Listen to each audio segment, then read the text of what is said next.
All right, guys, in this video, we're going to take a look at the metering and the reference function. So, right up here, we have our meters, right? So, we have our input and output.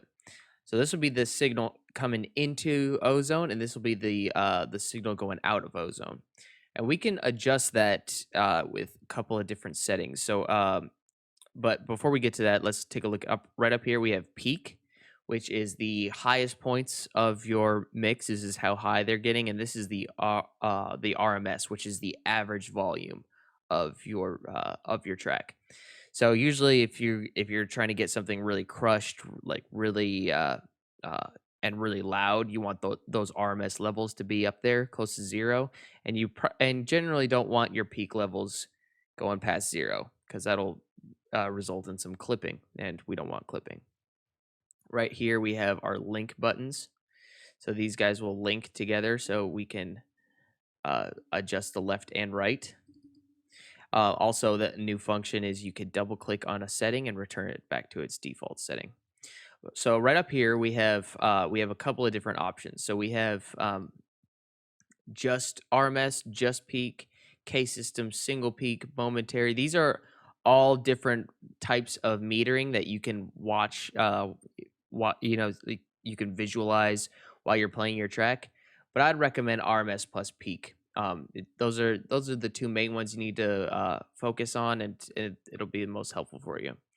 Um, right here we have this is a cool function right here too. So you could either have just a stereo or mid side.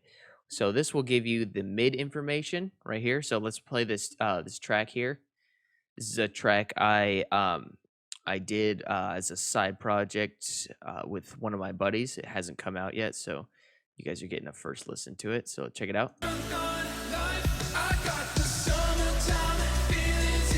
So you can see we're getting this is how loud our mid information is and how loud our side information is.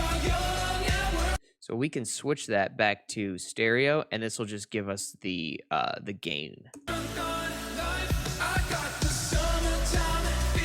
So it just sums to stereo.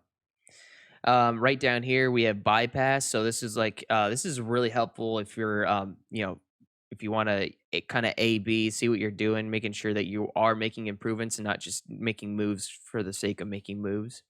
And this guy right here is great because a lot of times when you make changes to any audio, the stuff that's audible is when you're adding gain to it. Now that could mean you add distortion, yes, but that's going to most distortion will add gain to your sound.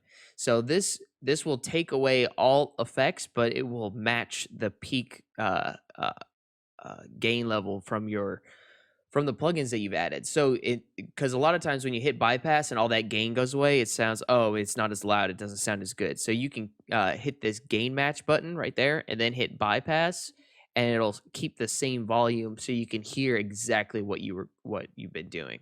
So right here is the sum to mono button. So this is we can listen to that's in mono. That's stereo. And right here we have left and right flip.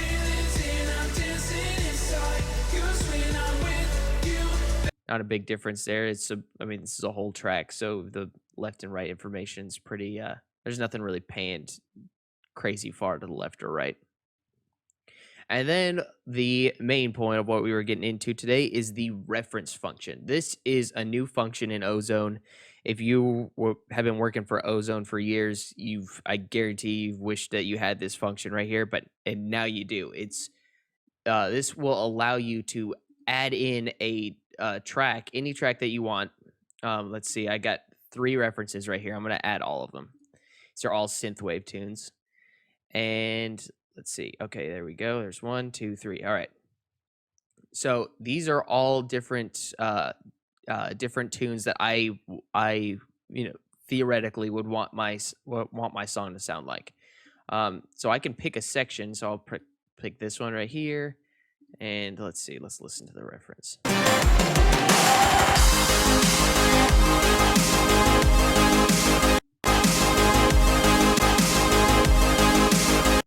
select that one, and then right here maybe.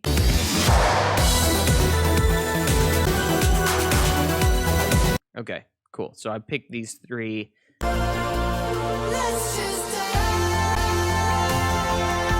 So what I can do is I can flip back and forth by hitting this button right here.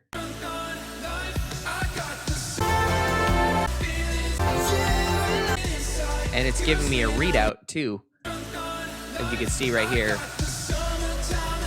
the gray line in the background is the reference. And we can set the volume of the reference right here to the input meter. So if we don't want to look at the input volume, we can just look at the reference volume here. And you can see it's considerably louder than this one.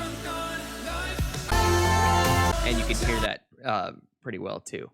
So you can adjust the gain of these too if you want to try and get the gain down to the same level as your pre-master. So you can kind of hear those subtle differences rather than just the overall volume and the limiting that's going on. So it's super helpful. And that's about it for the metering and referencing. I'll see you guys in the next one.